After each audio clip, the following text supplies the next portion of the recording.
당연히 이런 생각이 드실 겁니다. 맹가십이 미친놈은 왜 카세미로 바람보고 나가라는 거야?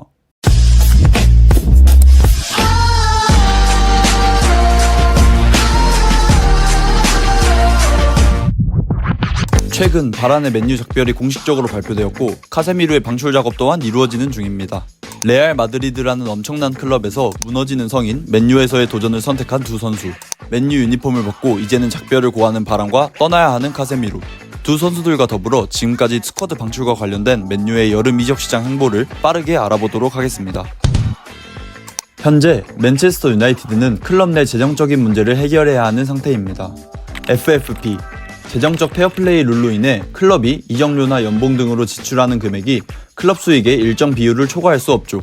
여기에 맨유는 산초, 안토니, 마운트 등 1,000억이 넘어가는 선수들의 구매가 빈번했고 선수 매각 수익은 거의 없다시피 했으며 재정을 고려하지 않은 채 나이가 많거나 네임밸류가 높은 선수들을 불리한 계약 조건으로 계속해서 영입하면서 고주급자가 감당 못할 수준까지 많아지는 상황에 처하게 되었습니다.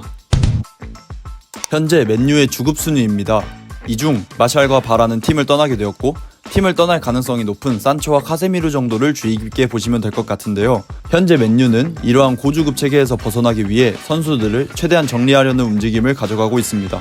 이번 영상에서는 바란과 카세미루에 대해 조금 더 심층적으로 다뤄보도록 하겠습니다. 바란은 2-1-2 시즌 맨유에 합류한 이후 정말 셀 수도 없이 많은 경기를 부상으로 결장했습니다. 2-1-2 시즌 19경기 결장, 2-2-2-3 시즌 15경기 결장, 2-3-2-4 시즌 15경기를 결장하면서 부상이 상수가 되어버린 선수인 것을 보여주었습니다. 나왔을 때 잘한다? 최근 FA컵 결승 등 좋은 퍼포먼스를 보여주긴 했지만 결국 타 포지션에 비해 부상 없이 붙박이로 출전해줘야 하는 포지션이 특히 센터백입니다.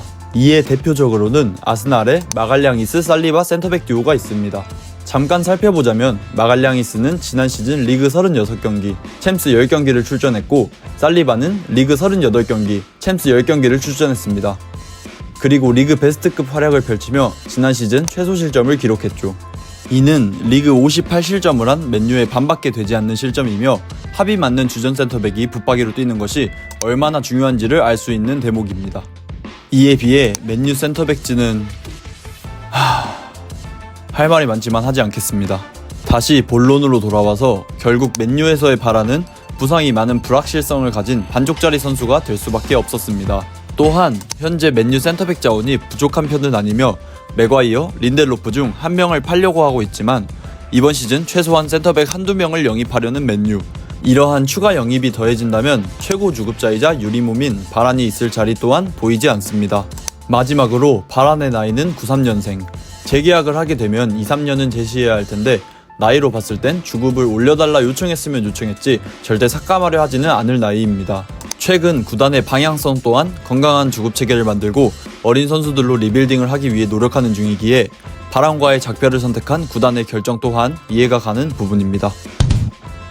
22-23 시즌 합류한 카세미루는 에릭센, 브루노, 카세미루 트리오를 이루며 괜찮은 활약을 보여주었습니다. 하지만 시즌 후반부터 지난 23-24 시즌까지 에릭센의 기동력 저하로 인해 수비 복귀가 되지 않으면서 카세미루는 자연스럽게 맡아야 할 커버 범위가 넓어졌고 에릭센 대신 마운트가 나올 때는 볼 전진과 운반까지 카세미루가 해야 하는 상황이 나왔습니다. 결국 이러한 두 가지 상황으로 인해 부여받는 롤이 과부하되었고 이는 카세미루의 부진까지 이어졌습니다. 여기서 알 수 있는 점은 카세미루는 3선 미드필더이지만 1차 빌드업에 소질이 있는 것은 아니라는 사실입니다.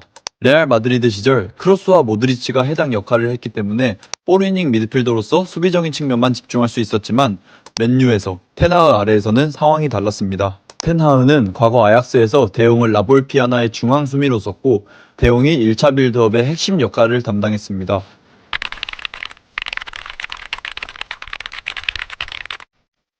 하지만 카세미루는 수비력에 강점이 있는 선수이지 발밑, 패스, 볼 운반 등의 능력치에 강점이 있는 선수가 아니기에 22-23 시즌엔 에릭센을, 23-24 시즌엔 마이누를 해당 역할로 자주 기용했죠.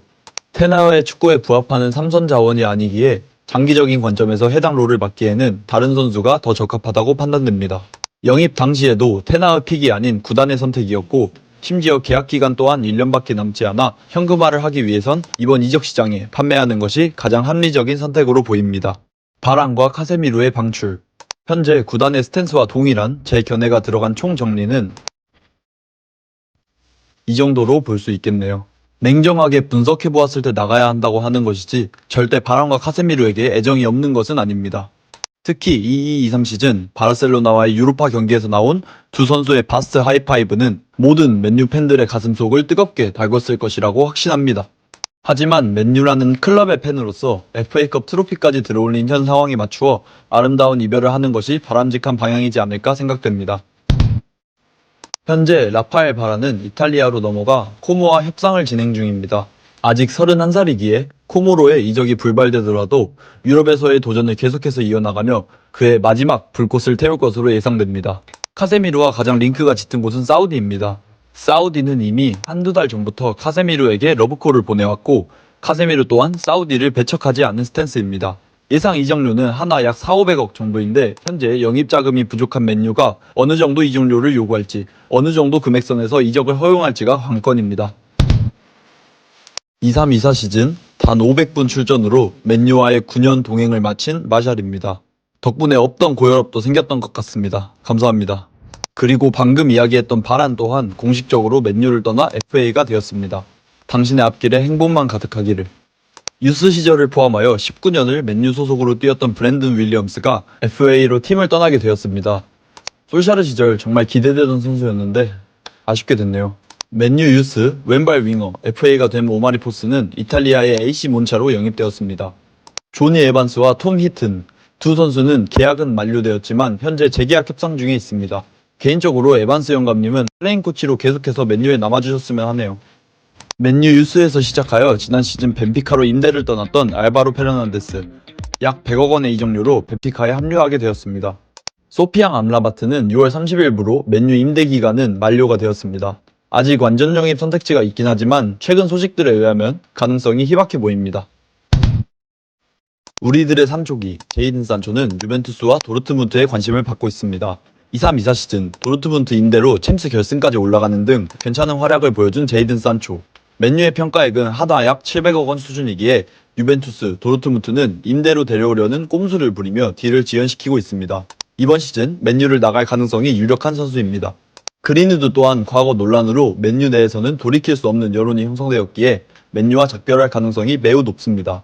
23-24 시즌 라리가 임대로 엄청난 활약을 보여주었고 아틀레티코, 마르세유, 라치오, 나폴리, 유벤투스 등 많은 클럽이 그를 주시하고 있습니다. 맨유는 약 4,500억 원 정도를 그린우드의 이적료로 책정했습니다. 맥과이어, 맥토미니, 레시포드, 에릭센, 린데로프, 카세미로, 말라시아, 원비사카. 해당 선수들은 타 팀에 적절한 제한이 있을 시 판매 가능 대상자입니다. 맨유가 현재 팀 리빌딩에 얼마나 진심인지를 보여주는 대목입니다. 이 선수들 중 이적설이 나오는 선수는 카세미로 사우디, 완비사카 웨스트햄 튀르키예, 린델로프 튀르키예, 맥토미니 플럼 튀르키예 정도로 정리할 수 있겠습니다.